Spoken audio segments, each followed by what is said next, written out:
How to update apps on iPhone. To get started, first of all go ahead and open up the App Store application. The App Store is a digital distribution platform, developed and maintained by Apple, for iOS and iPadOS applications. It allows users to browse, download, and install apps onto their Apple devices.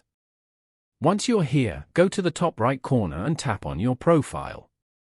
Scroll down to the Available Update section and tap on Update All to update all the apps below. Or, you can choose to update the apps individually as well. Tap on Update beside the app you want to update. After that, tap on Done at the top right corner. Following these steps, you can easily update apps on iPhone. Thank you for watching.